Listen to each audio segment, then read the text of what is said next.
Por mais de 80 anos, a escala 6x1 escravizou o povo brasileiro. E a discussão sobre sua abolição não começou em gabinetes políticos, não. Muito pelo contrário, nasceu em pontos de ônibus lotados de manhã, nasceu em mesas de jantar onde sempre faltava alguém, nasceu na tristeza de crianças brasileiras que cresceram órfãos, mesmo tendo um pai e uma mãe vivos. Estes eram adultos que, na prática, eram obrigados a escolher entre trabalhar e um estilo de vida baseado na exaustão, ou então no desemprego e a fome.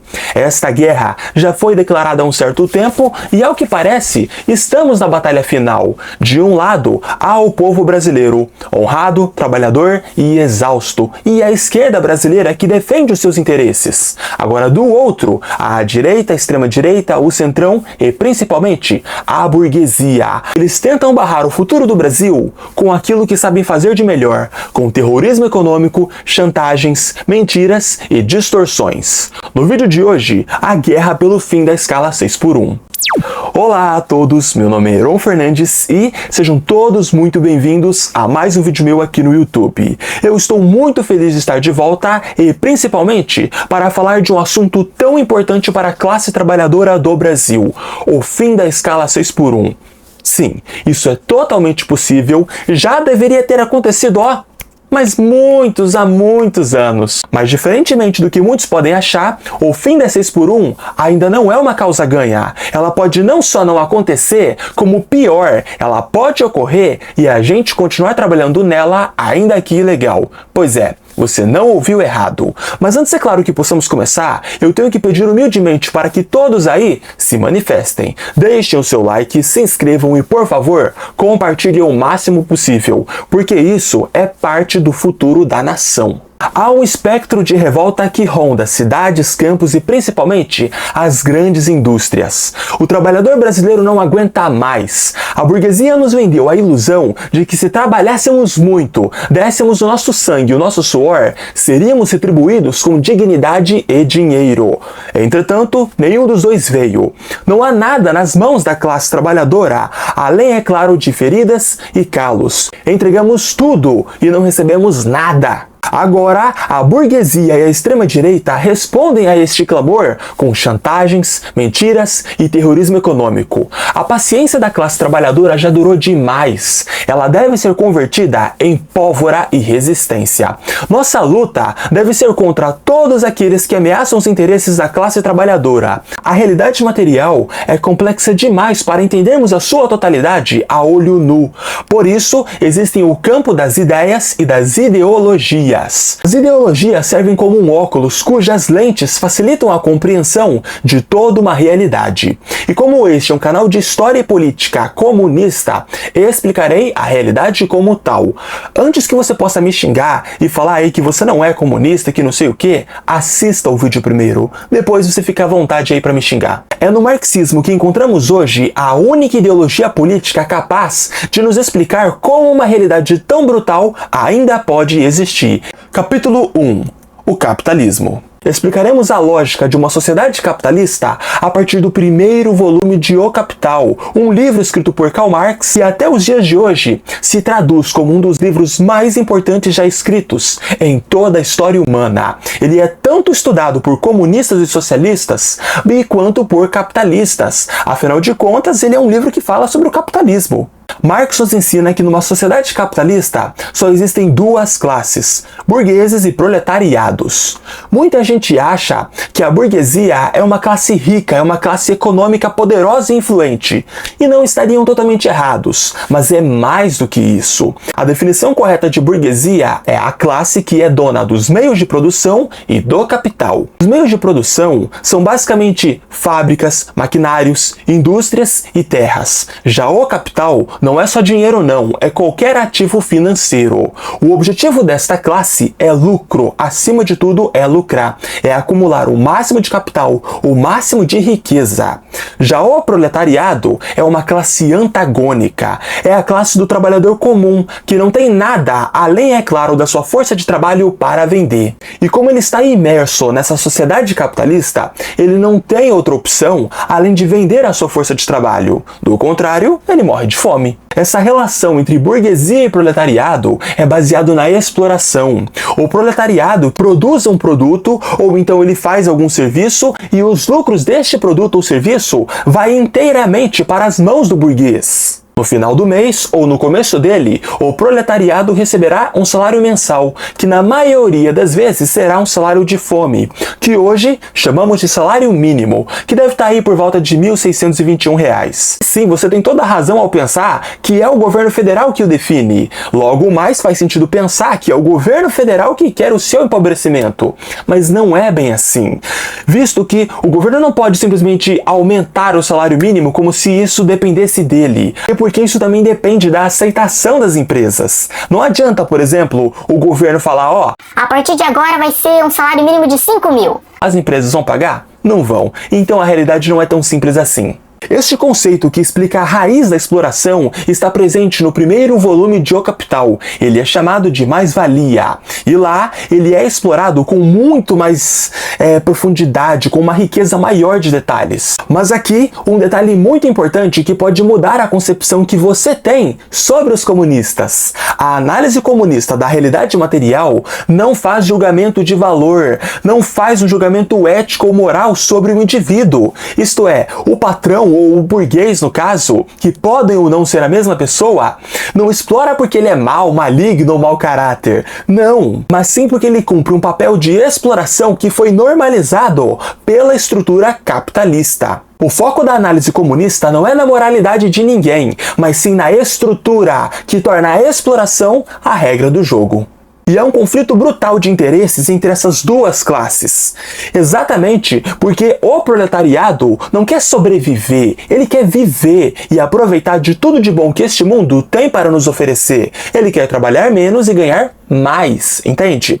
Agora, o burguês tem interesses antagônicos. Ele quer basicamente explorar o máximo do trabalhador que ele puder e gastar o menos possível com ele, apenas para acumular capital. Por isso, vai ocorrer o que o Karl Marx definiu como luta de classes, conflitos intermináveis, de todas as naturezas possíveis, que ocorrem a todo segundo entre essas duas classes que têm interesses antagônicos, que rivalizam entre si e que não podem coexistir pacificamente. Capítulo 2. A escala 6x1, 5x2 e 4x3. A escala 6x1 é uma escala de trabalho onde se trabalha 6 dias na semana e se folga 1.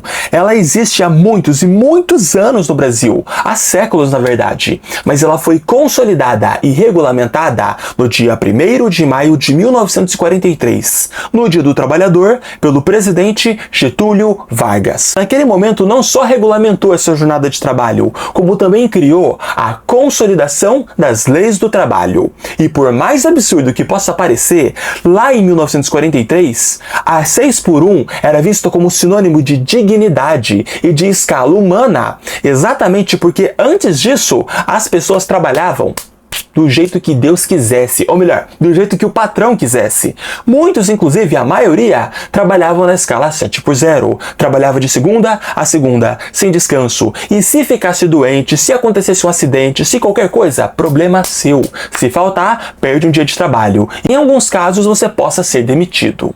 E existe um mito muito grande no Brasil de que foi o Getúlio Vargas que humanizou as relações de trabalho. Não é bem assim. A verdade, gente, é que se você for analisar todo o contexto da história, você vai perceber algo muito interessante. O Vargas nunca quis fazer isso, pelo menos não por vontade própria. Ele foi obrigado. Na época, a população brasileira estava para amassar o cara se ele não fizesse alguma coisa. As condições de trabalho eram brutais. Trabalhar era, acima de tudo, resistir. Então ele foi obrigado, entende? Ele foi obrigado a dar isso para as pessoas. Se ele não fizesse, quem estivesse no lugar dele faria. Além do mais, o contexto geral da situação era propícia. Muitos outros países, além do Brasil, também estavam humanizando suas relações de trabalho. E tudo isso, gente, era feito por conta da União Soviética e da ameaça que pairava sobre as nações capitalistas. Os governos e as burguesias de países capitalistas morriam de medo que as suas populações ultra-exploradas fizessem uma revolução brutal. Se houvesse uma revolução comunista no Brasil, a burguesia brasileira perderia perderia tudo. Então eles aceitaram dar relações de trabalho melhores para não perderem tudo. E percebam que curioso, de lá para cá a tecnologia evoluiu muito. Maquinários nunca produziram tanto quanto se produz hoje, e a escala 6x1 ainda persiste. No primeiro volume de O Capital, ali no capítulo 15, mais especificamente no capítulo Maquinários e Moderna Indústria, Karl Marx nos explica que, dentro do capitalismo, a tecnologia não serve para libertar o trabalhador, tampouco diminuir sua jornada de trabalho, mas sim para aumentar o lucro, para aumentar o capital do burguês.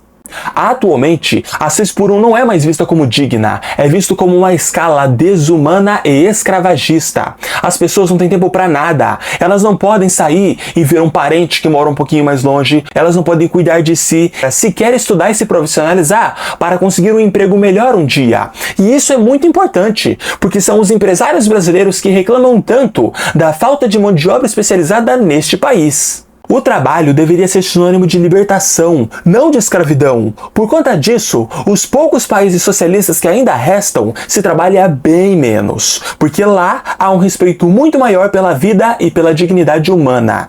Entretanto, o capitalismo mundial está numa recessão global, isto é, países muito ricos hoje enfrentam crises. Por conta disso, há uma tendência mundial, que já tem ocorrido há muitos anos na verdade, desses países diminuírem as suas escalas de trabalho. A direita, a extrema-direita e o centrão pagam um pau, ou melhor, pagam uma Amazônia inteira para os países super desenvolvidos do mundo. Países como Estados Unidos, França, Inglaterra, Bélgica, Alemanha e por aí vai.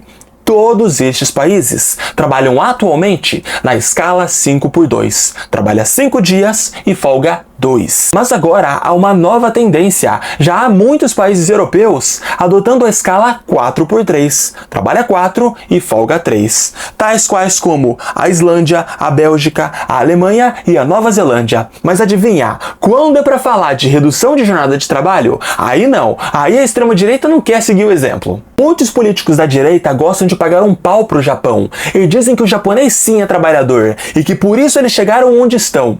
Gente, o Japão criou um termo chamado karoshi, que significa morte por exaustão de trabalho.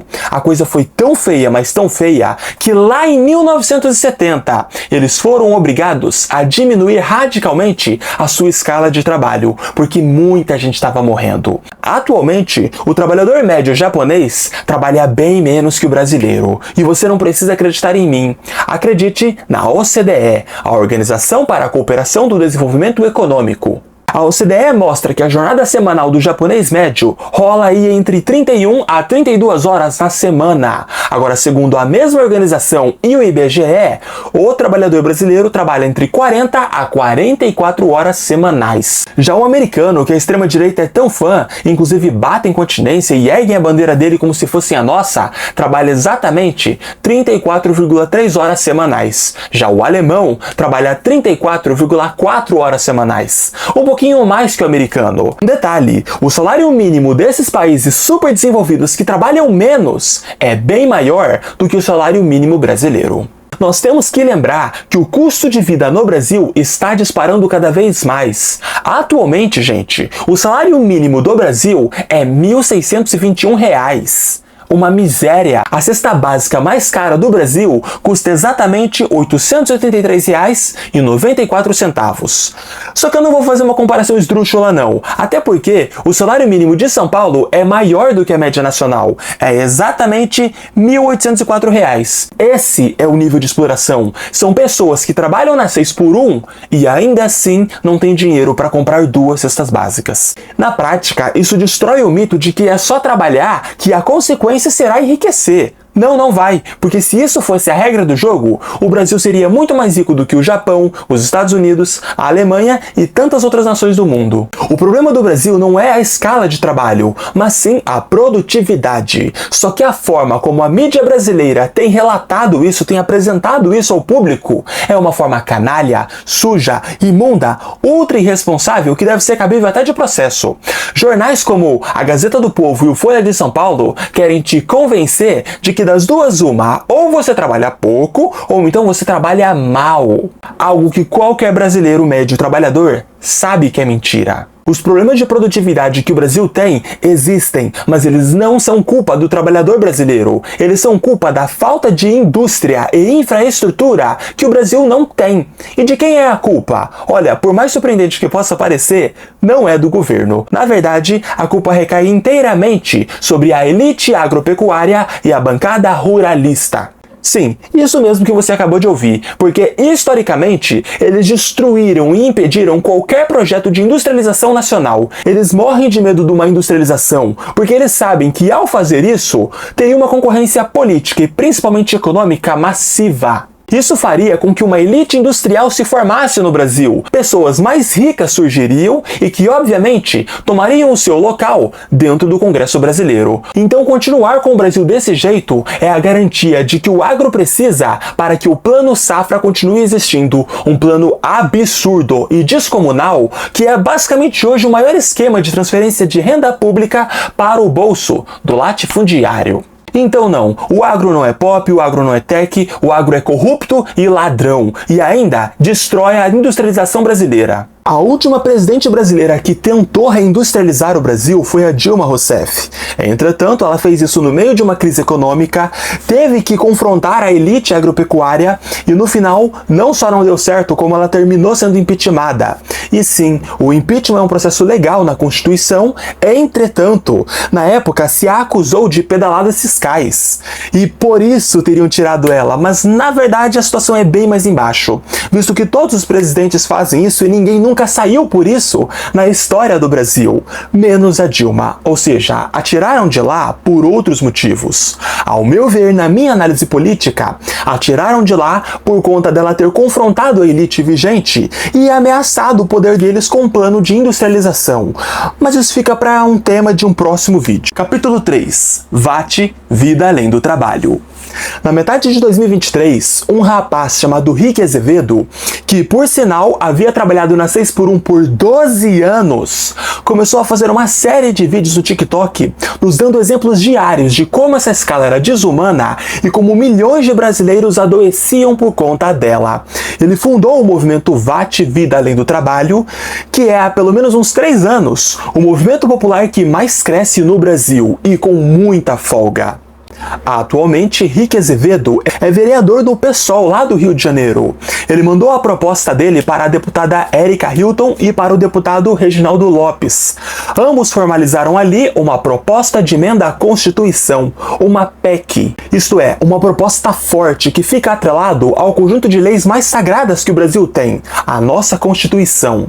E a PEC original garantia não só o fim da 6x1, como a imposição da jornada 4x3, isto é, trabalha-se 4 dias na semana e se folga 3, sem redução de salário, sem transição, sem isenção fiscal, sem qualquer benefício para empresas. Simplesmente o fim da 6x1 como ela deveria ocorrer. E inicialmente o governo Lula ignorou todo o projeto, algo que muitos petistas e muitos outros esquerdistas começaram a ver com maus olhos, né? Acharam que se tratava de uma covardia política. Afinal de contas, este é o governo Lula mais difícil de todos. O Lula nunca teve tanta dificuldade para se governar quanto agora. Mas hoje se provou que era mais uma estratégia política. Na prática, o Lula sabia desde o começo que ele jamais poderia jogar essa proposta para o Congresso e eles aprovarem. A proposta seria facilmente recusada. O Lula esperou o momento certo. Ele pegou a pauta e a jogou em ano de eleição, mais precisamente em regime de urgência constitucional, mas antes do período da campanha, para não dar problema. Ao fazer isso, ele tranca a pauta. Se o Congresso não votar na proposta do Lula, independente se sim ou se não, eles não conseguem aprovar nenhum projeto de lei. E PEC é bem mais difícil de ser aprovado. Ou seja, a Câmara praticamente para. E isso, teoricamente, nos levaria a um dos 3 cenários possíveis. Primeiro cenário: o Congresso se recusa a votar, né, porque é a maioria de extrema direita, então não é do interesse deles ajudar o trabalhador, e sim a burguesia, e indiretamente eles mostrariam a todo o povo brasileiro quem eles são de verdade. Estão a favor da burguesia e não do trabalhador. Segundo cenário possível, eles dizem sim para a pauta, se reelegem, ajudam o trabalhador e, consequentemente, reelegem o Lula. Afinal de contas, o fim da 6x1 é uma pauta de esquerda. Terceiro e possível possível cenário e mais destrutivo para a extrema-direita. Eles votam na proposta, dizem não e basicamente, assim, ferram qualquer oportunidade da extrema-direita se eleger pelas próximas 5, talvez 6 eleições. Se isso acontecesse, seria algo inédito, pois daria a oportunidade para que a esquerda brasileira tivesse maioria no Congresso pela primeira vez. Diante de um cenário como esse, a esquerda facilmente aprovaria o fim da 6x1. Uma das primeiras estratégias da extrema-direita foi tentar se desvencilhar disso e não ficar nesse jogo. Na prática, queriam pegar a proposta e jogar para o ano que vem, depois das eleições, pois assim facilmente poderiam recusar e isso não custaria suas carreiras políticas. Entretanto, o presidente da Câmara, o Hugo Mota, já disse que a proposta será votada no dia 27 de maio e não tem choro.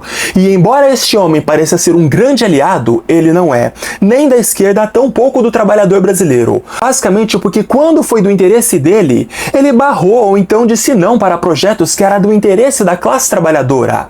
Na prática, o que ele está fazendo aqui é só pragmatismo político e sobrevivência política. Só que tem um detalhe muito importante que temos que levar em consideração. Haviam-se 2 projetos diferentes. O da Erika Hilton, do Rick Azevedo e do Reginaldo Lopes era uma pauta mais revolucionária. Não era só o fim da 6x1, era a imposição da escala 4x3. Já o projeto do Lula é bem mais pé no chão. Por isso teve que haver uma espécie de negociação. E na prática, o projeto original foi recuado, foi tirado de pauta. E é aí que entra o problema. A pauta que passou, que foi ali acordado na Câmara, foi a do Lula, que é pior para os trabalhadores. Então vamos ver como ficou o projeto atual da 6x1. Primeiro de tudo, o fim da 6x1. Segundo, a imposição da escala 5x2, isto é, trabalha-se 5 dias na semana e se folga 2. Terceiro, o governo Lula não queria nenhuma transição. Entretanto, o próprio Lula já deu aceno de que, se for necessário, ele discute aí uma transição de 60 a 90 dias, quem sabe até 1 ano. E terceiro, sem redução de salário. Mas por que isso aconteceu? Por que o projeto original não foi mantido? Os políticos da social-democracia, da esquerda mais leve e moderada, não tinham fé alguma de que o projeto original poderia passar. Não acreditavam nele e, na prática, sequer fizeram algum esforço por isso. Além do mais, tanto a Erika Hilton quanto o Reginaldo Lopes acabaram por recuar na pauta original. E se o objetivo era conciliar os interesses de classes tão antagônicas, que ao meu ver é uma tarefa impossível, então a pauta do Lula é a que mais tem chance de passar, pois afinal de contas ela beneficia o trabalhador, mas ela também não é tão ruim assim para os patrões. E a essa altura já tem comunista, socialista e anarquista xingando Lula de tudo quanto é nome. E é compreensível do porquê, ele rebaixou a pauta. Embora eu compartilhe da mesma revolta, pois faço parte do mesmo espectro político, aqui é um detalhe muito importante e determinante. Lula não é, nem nunca foi um comunista. É claro que há uma certa graça em seu início de trajetória política. Havia nele a barba que tremulava sob o vento, ou o punho forte que rasgava o céu, ou aquela voz que incendiava e arrastava multidões. Ainda assim, tudo isso não passou de uma imagem, e uma imagem muito antiga, que ficou no passado.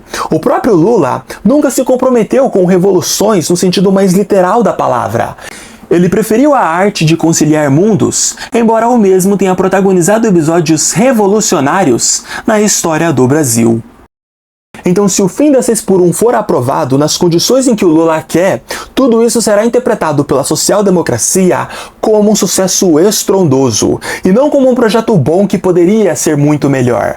Então, pelo amor de Deus, se você é comunista ou faz parte de algum espectro da esquerda radical, para de cobrar o cara, porque o cara nunca se comprometeu com essa pauta. Nosso caminho é outro. Ele é incendiário, poético, violento, transformador e puramente revolucionário. O vermelho que nos veste não é vaidade, ele corre em nossas veias. Se o caminho deles é a conciliação, o nosso é a ruptura. Nós da esquerda radical temos uma outra forma de ver as coisas e de procurar fazer política. Pedir pro Lula aderir à pauta não é uma delas. Capítulo 4: Terrorismo e desinformação.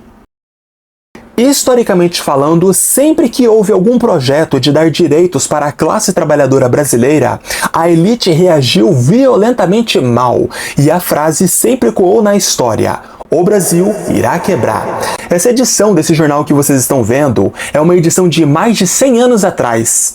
Nela está contido que o fim da escravatura iria basicamente fazer o capital retrair e o Brasil iria quebrar. Segundo esse jornal, o nosso país iria virar um Egito, que na época seria o que a Venezuela é hoje. Pois bem, a escravidão acabou e o Brasil não quebrou e nem chegou perto disso. E muitos outros direitos foram conquistados. A elite disse que o Brasil iria quebrar quando deram salário mínimo, redução de jornada de trabalho, quando deram férias remuneradas, licença maternidade e um monte de direitos. E o Brasil nunca nem chegou perto de se quebrar.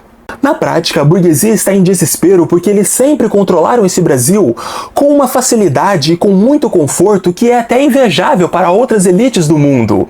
Então estão desesperados porque pela primeira vez os seus interesses estão sendo confrontados com muita força. Agora percebam que curioso, os deputados do Congresso que são radicalmente contra o fim da escala 6x1 são em sua maioria bolsonaristas. São os mesmos que trabalham na escala 3x4, trabalham 3 dias essa semana e folgam os outros 4. Geralmente começam na terça e param na quinta.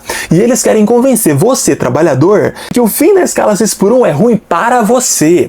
Eles querem te convencer através de argumentos técnicos, como se fosse uma questão de impossibilidade técnica, mas não é. É uma questão puramente política. O fim da 6x1 só atrapalhará os lucros de um burguês, e só. Mas tudo bem sentir medo, tudo bem se perguntar se isso é possível sem destruir o Brasil. É totalmente normal, e é por isso que iremos abordar o lado mais técnico da situação, diferentemente do que esses extremistas fingem fazer. Diferentemente do que a extrema-direita e a burguesia querem fazer você acreditar, o Estado brasileiro não é burro, e a sua incompetência é planejada por eles mesmos. Na prática, todo e qualquer projeto de lei, PEC ou qualquer coisa que for proposto, antes de ser sequer discutido, é estudado para ver se é possível. E, gente, se tivesse qualquer risco do Brasil quebrar pelo fim da 6x1, a proposta jamais chegaria ao Congresso. Muito longe disso. A principal instituição estatal responsável pelo estudo de pautas econômicas,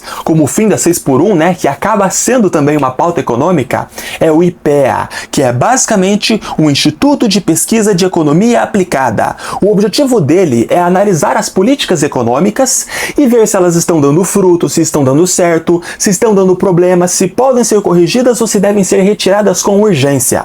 Afinal de contas, a economia é a base primordial de uma sociedade. Ela é o que possibilita a vida humana em sociedade. Segundo os dados do IPEA, o fim da escala 6x1 com a adoção da escala 5x2 é totalmente possível. Os custos do fim da escala são menos do que 1%. Tudo isso pode ser feito sem demitir uma única pessoa nesta nação. Ou seja, tudo é perfeitamente possível e perfeitamente com P maiúsculo. Mal faria cócegas neles. Mas esse tipo de informação a CNN, a Globo ou a Folha de São Paulo não vão te mostrar. Afinal de contas, os donos dessas empresas se beneficiam dessa escala escravagista. O problema da 6x1 na prática é que ela é uma proposta de interesse nacional. Ela é muito, mas muito grande. Ela é a primeira pauta na história do Brasil que une praticamente o povo brasileiro inteiro. Ela une bolsonaristas e petistas. Isso seria como unir gregos e troianos numa mesma proposta. Mais de 71% de toda a nação aprova isso.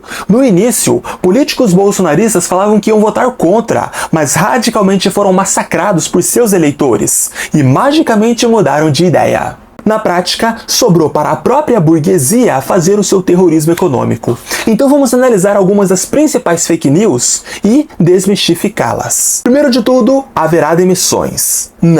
Não vai. A previsão do governo é que ocorra exatamente o oposto. Segundo o estudo do IPEA, o fim da 6x1 e a imposição da escala 5x2 podem gerar até 4 milhões e meio de novos postos de trabalho. Sobretudo porque os empresários capitalistas que forem obrigados a adotarem essa escala vão querer lucrar o mesmo de antes. Na prática, vão ter que contratar mais gente para lucrar. Segundo, vai haver redução salarial. Não vai. Não vai porque no Brasil já é crime fazer isso sob qualquer condição. Além do mais, tanto o projeto da Erika Hilton quanto o projeto de agora, que é o projeto oficial, proíbem isso em toda e qualquer hipótese. Se ocorrer com você e você tiver provas, você denuncia a empresa e a empresa será obrigada a te ressarcir, talvez até te indenizar, e ainda pode ficar sujeita a ser multada pelo governo federal. Como é início de projeto, é capaz que muitas dessas empresas sejam multadas pesadamente, como uma forma de servir de exemplo para que outras empresas não tenham a mesma conduta horrível. Terceiro, o fim da 6x1 é inconstitucional. Mentira! Na verdade, gente, a Comissão de Constituição e Justiça já esclareceu isso várias vezes. E o entendimento da maioria esmagadora de todos os juristas do Brasil é de que sim, o fim da 6x1 é totalmente constitucional. É possível dentro das leis brasileiras. Quarto, os microempreendedores e os pequenos empresários vão quebrar. Não vão. E o que revela isso é uma pesquisa feita pelo Sebrae, se eu não me engano, em São Paulo. Praticamente todos os microempresários e pequenos empresários responderam que o fim da 6x1 não vai impactar em seus negócios, nem positiva e nem negativamente. Ou seja, por eles, tanto faz. Gente, se você precisa escravizar pessoas para que o seu negócio funcione, você vai fechar esta merda, você vai fechar esta bosta, porque o que você tem não é uma empresa, é um engenho de açúcar, e o que você chama de funcionário é, na prática, um escravo. Quinto, vai reduzir o PIB. Sim, é totalmente possível e não tem problema algum para a classe trabalhadora. E vou lhes explicar o porquê. Se você abrir qualquer livro de geografia do ensino fundamental, vai encontrar as definições mais genéricas do que é um PIB. A definição mais simples é a medição de riqueza de um determinado território, podendo ser então uma cidade, estado, país. Só que o que as pessoas não colocam nessas definições é a economia de quem está sendo medida. Na prática, é a economia do Estado e da burguesia, não do povo trabalhador. O PIB não mede o crescimento econômico das classes mais pobres. Então isso não importa pra gente. Se tiver mais empresários milionários amanhã no Brasil, o PIB vai disparar. Isso não significa nada para o povo brasileiro. Um país como o próprio Brasil, por exemplo, pode ter um PIB astronômico e ainda assim ter milhões de desempregados e milhões de brasileiros passando fome. Mais uma vez, porque o PIB não significa nada para o povo. Ele não é uma medição de qualidade de vida, tampouco de distribuição de renda. 6. Os custos da 6x1 serão imensos e serão repassados inteiramente ao patrão, ou melhor, ao burguês. Mentira! Como a própria pesquisa do IPEA já fez, e a menos de 1%. Custos esses que poderiam facilmente ser absorvidos pela burguesia. Só que existem alguns adeptos, principalmente na política brasileira, que são tão canalhas que eles querem que a população, que o trabalhador pague esta conta. E estão fazendo isso através de seus representantes políticos da extrema-direita, que agora fazem emendas parlamentares absurdas. Uma delas é o Bolsa Patrão, um projeto do deputado Nicolas Ferreira que prevê que o governo federal pegue o dinheiro público para indenizar o empresário. Vá merda, porra! Vá merda! Vá! Porra! Esse deputado é muito cara de pau, e existem outros 170 deputados que já deram um parecer favorável a isso. É muito absurdo. Já a deputada bolsonarista Júlia Zanata de Santa Catarina propôs uma transição de 12 anos de escala. Ou seja, se a 6x1 cair em 2026, a 5x2 só será imposta em 2038. Olha o nível, gente. Olha o nível dessa pessoa. E isso é só o começo. Existem um monte de emendas parlamentares absurdas. Tem político falando que se a 6x1 acontecer, o empresário não tem que pagar imposto. Outros que falam que o empresário pode pegar metade do seu FGTS. E tem outro, gente. Olha, esse daqui é bizarro. O caso desse cara é assim, é entregar um chicote e o cara vira um escravagista. O deputado Sérgio Turras, do Progressista do Rio Grande do Sul, sugeriu que a CLT não deveria impedir jornadas de trabalho de 44 horas.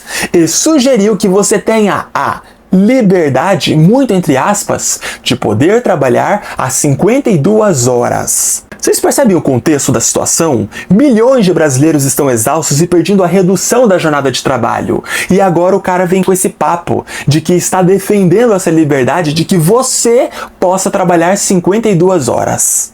Nenhuma dessas pessoas são burras. Elas sabem muito bem o que elas estão fazendo, elas sabem das consequências disso, elas sabem que empresários podem muito bem coagir ou ameaçar seus empregados de demissão e ainda assim eles seguem fazendo. Eles se fingem de idiotas para se isentar da responsabilidade e não serem cobrados mais tarde. E é óbvio que o governo Lula rejeitou qualquer um deles. E a verdade é que se qualquer uma dessas emendas que distorcem o fim da 6x1 passar, bom, aí eu fico em dúvida se o Lula realmente se reelegeria por uma quarta vez. Mas agora, mais do que nunca, é tempo de fake news. E quanto mais perto chegamos do 27 de maio, dia em que supostamente tudo será votado, mais essas fake news ganham um caráter radical, entende? Mas as fake news ficam piores. Já há agora um grupo muito seleto de empresários ultrapolitizados de extrema direita que dizem que se o fim da 6x1 for aprovado nas condições do Lula, então eles vão fechar as suas indústrias, vão ir embora para outros países e milhões de brasileiros irão ficar desempregados, o que na prática causaria uma crise econômica sem precedentes para todo o povo brasileiro. E isso aqui é mentira em cada aspecto, e vou lhes explicar o porquê.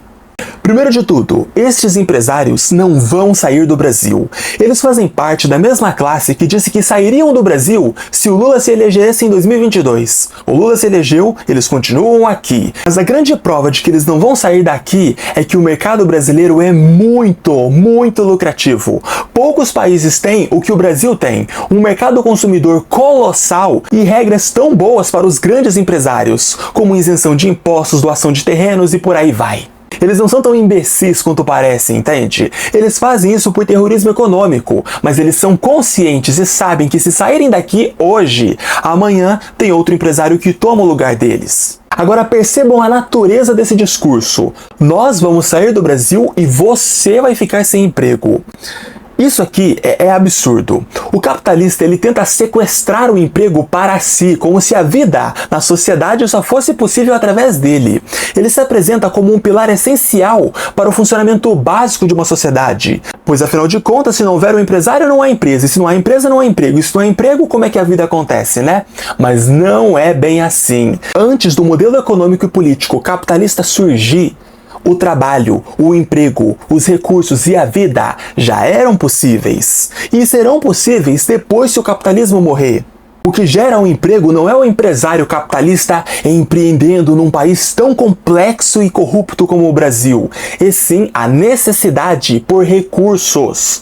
Vou lhes dar um exemplo. Os humanos precisam de sapatos. Logo mais, vai haver alguém para produzir esses sapatos, porque há uma necessidade, há uma demanda, entende? Isso independente se for uma grande empresa por trás ou se for uma simples família produzindo sapatos na garagem de casa. O empresário oferecer empregos é só uma das muitas formas de se ter empregos no mundo. Essas pessoas sequestram essa pauta com tamanha agressividade que elas ainda têm a cara de pau de fingirem que fazem caridade ao te contratar. Como se eles não precisassem de você, como se o lucro deles aparecesse na conta. E tipo assim, você é só uma peça que eles estão ajudando para não morrer de fome.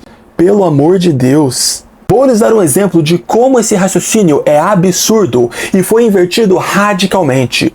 Se você pegar uma empresa e enchê-la de trabalhadores, mas tirar o burguês, a empresa continuará a funcionar, pois afinal de contas essa é a classe que trabalha, essa é a classe que gera recursos, produtos e serviços. Agora, se você pegar uma empresa, um barracão, enfim, cheio de máquinas e colocar só o empresário lá, você não encontrará nada, além de silêncio, máquinas paradas e um ego gigantesco ferido. Agora olhem essa pesquisa britânica. Diminuir a jornada de trabalho não afeta a produtividade. Na verdade, nessa pesquisa, os índices de produtividade até aumentaram. Essa mesma pesquisa foi realizada nos países do Reino Unido. Lá, eles colocaram a escala 4x3 e os resultados foram muito positivos. E agora, o governo pensa seriamente em torná-la oficial. Na prática, houve uma redução massiva nos casos de problema de saúde física e principalmente mental. Houve uma redução massiva em casos de depressão, ansiedade, síndrome do pânico e principalmente burnout, que é a exaustão mental pelo excesso, pelo acúmulo de trabalho. Cuidar do trabalhador é uma ótima forma de garantir que a sua empresa fique ainda mais produtiva. E isso também é muito bom para o governo, principalmente no caso do Brasil. Gente, o Instituto de Seguro Nacional, que é o INSS, né, que fala, os caras estão colapsando. Há uma fila colossal, tem milhões de brasileiros esperando ajuda, muitos dos quais ficaram doentes pelo excesso de trabalho. São pessoas que não conseguem, entendeu? Elas precisam de ajuda. E na prática, a redução da escala de trabalho ameniza esse problema até certo ponto. Então é imperativo que o mesmo ocorra no Brasil. Capítulo 5. Escravidão legalizada. Embora os esforços do governo Lula sejam notáveis para acabar com o fim da 6x1, há um grande e enorme problema em tudo isso. O governo federal ainda não sabe o que vai fazer com os trabalhadores PJs, com os trabalhadores informais. E até agora, não houve propostas para acabar com o banco de hora, por exemplo, que é aquela coisa ridícula de que as empresas têm de te obrigar a fazer hora extra e não pagar por isso. E ao invés disso, eles te dão folga, quando na prática, né, você vai ver, as folgas não vêm, ou você então tem que negociar pra caramba para conseguir um dia. O grande problema hoje é que a 6x1 pode ser aprovada e ainda assim milhões de brasileiros terão de continuar trabalhando nela, tanto os informais quanto os próprios CLTs. E um golpe mortal desses não viria só da burguesia através dos deputados bolsonaristas que eles patrocinam, mas também do STF. Mas para explicarmos como uma realidade tão absurda quanto essa pode ser possível, temos que voltar ao passado e relatar alguns acontecimentos que foram importantes para definir o cenário do Brasil atual. Em 2017, o governo de Michel Temer, juntamente com a burguesia e muitos deputados de direita e do centrão, aprovaram uma reforma trabalhista, que deveria ser considerada um crime nacional. Essa reforma prometia modernizar o trabalho. O que ela fez na prática foi precarizar milhões de brasileiros. Milhões foram precarizados, os direitos que seriam conquistados nunca vieram. Na verdade, a maioria dos direitos trabalhistas ou foram enfraquecidos, ou flexibilizados, ou simplesmente deixaram de existir. Para piorar, os empregos que essa reforma poderia trazer nunca vieram. Antes da reforma de 2017, o Brasil era um dos poucos países do planeta, principalmente da periferia do capitalismo, que podia bater no peito e dizer que era referência em leis trabalhistas. Depois dela, o Brasil virou exemplo mundial de precarização moderna do trabalho. Virou um exemplo mundial de tudo que não se deve fazer para não ferrar com o trabalhador. Segundo o IBGE, hoje há pelo menos 25 a 26 milhões de brasileiros que trabalham por conta própria, ou seja, são informais. Se a 6x1 só alcançar o CLT, serão 26 milhões de brasileiros que continuarão a trabalhar nessa mesma escala. E diferentemente do que muitos podem achar, essas pessoas não trabalham nessa escala porque quer. O cenário é muito mais complexo. Ignorar 26 milhões de pessoas pode custar a eleição do Lula. Outra coisa importantíssima que temos que esclarecer, ali por volta de 2022 a 2023 mais ou menos, um deputado de extrema direita, né, tinha que ser um deputado do PL chamado Felipe de Orleans e Bragança, só a título de curiosidade é descendente direto da família real brasileira, da família imperial de Dom Pedro II, propôs um dos projetos mais absurdos e criminosos que um político já propôs na história nacional. Era acabar com a justiça do trabalho. Se você fizer isso hoje, amanhã a escravidão volta. E como eu disse a vocês antes, a extrema-direita não é burra. Eles sabem muito bem o que eles estão fazendo. Entretanto, eles se fingem de idiotas, porque assim eles se isentam da responsabilidade. Eles falam A para chegar no Z. Sabe quem apoiou isso? 66 deputados da extrema-direita, a maioria esmagadora do PL. Tais quais como Paulo Bilinski, vulgo descendente de nazista com muito orgulho, Júlia Zanata, bolsonarista ferrenha que quer que você continue sendo escravo até 2038, Ricardo Salles, que já foi acusado de tráfico de madeira amazônica no governo Bolsonaro, e Nicolas Ferreira, um político que se definiu por ser um assediador de pessoas trans e que já foi condenado por isso, e que é hoje um dos maiores divulgadores de fake news do Brasil. É a mesma galera de sempre, não falha nunca. Se a Justiça do Trabalho caísse hoje, todo e qualquer processo trabalhista que você tem vai para a justiça comum, que historicamente tem um padrão muito claro: demora pra caramba e geralmente decidem contra o trabalhador. Sem a Justiça do Trabalho para fiscalizar e punir, as empresas não iriam se adequar a 6x1. Por quê? Se ninguém vai fiscalizar, se ninguém vai obrigá-los. E muitas, inclusive, poderiam adotar a 7x0. Os caras vão escravizar mesmo, porque afinal de contas compensa. Em exemplos recentes vemos isso. Pensa comigo, o cara vai e escraviza uma pessoa, aí ele vai preso, aí a prisão dele é revertido para a fiança, aí ele pega o dinheiro que o escravo dele gerou para se libertar. É um tapa na cara do brasileiro médio. Se a Justiça do Trabalho caísse, era exatamente o que muitos deles iam fazer. Muitos já fazem em 2026 com a Justiça do Trabalho existindo. Até pouco tempo atrás, tinha escravos na fazenda do apresentador Ratinho.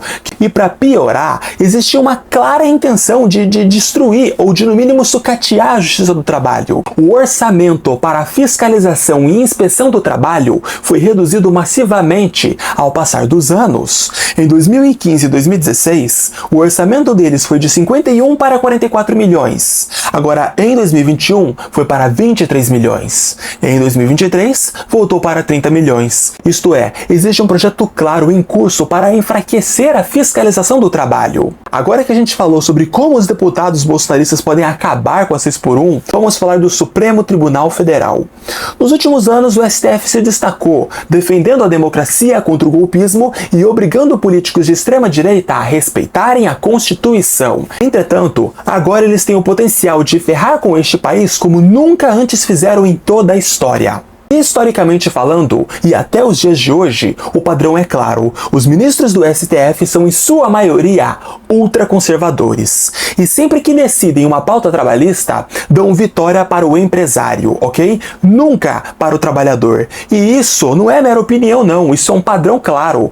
No final de 2023, o ministro Gilmar Mendes suspendeu todos os processos trabalhistas de PJ julgados pelo Tribunal Regional do Trabalho e pediu que 11 ministros dessem seu parecer final sobre a competência da Justiça do Trabalho em caso de pejotização. A grande questão deles é se o contrato do PJ é uma relação de trabalho ou não.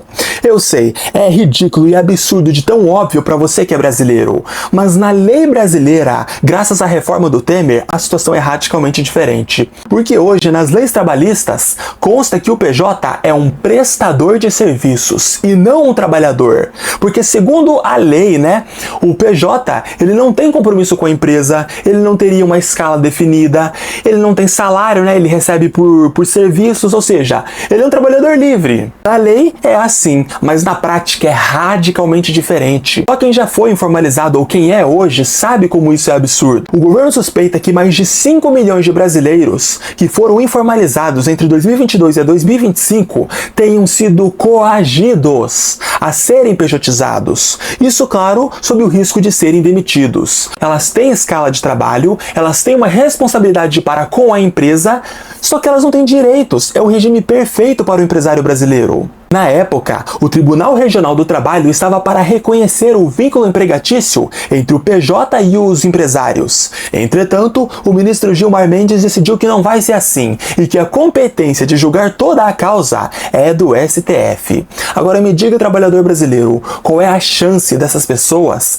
votarem a favor de vocês, votarem a favor dos trabalhadores? Para piorar, o próprio STF ainda está para julgar a pejotização irrestrita. Se aprovado, gente, isso vai dar o poder para as empresas de contratar apenas PJs para todo e qualquer tipo de serviço que elas quiserem. Muitos, inclusive, irão coagir seus funcionários a mudarem de regime de trabalho, vão deixar de ser CLT para se tornarem PJ sob o risco de demissão. E isso é claro como água. Esses ministros se formaram em advocacia, eles não são burros como parecem.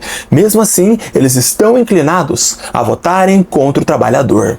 Se a pejotização irrestrita acontecer, o impacto sobre o povo brasileiro será imensurável, será inimaginável. Além do mais, tem um impacto massivo para o governo. Pejotização irrestrita pode colapsar com a Previdência. O rombo para o INSS é estimado entre 90 a 140 bilhões de reais. O risco de tudo colapsar é imenso. Estou para mostrar a vocês que eu não estou ficando maluco. O próprio STF deu validade a uma das leis mais absurdas da reforma trabalhista do Temer. A lei que diz que vale o negociado acima do legislado. Isto é, se você fizer um acordo empregatício com o seu patrão que esteja acima da lei, tudo bem. Mais uma vez, nenhum desses ministros são burros. Eles sabem muito bem que o trabalhador pode ser coagido ou ameaçado a fazer algo que ele não quer, sob o risco de demissão. E ainda assim, eles tomam essa posição covarde.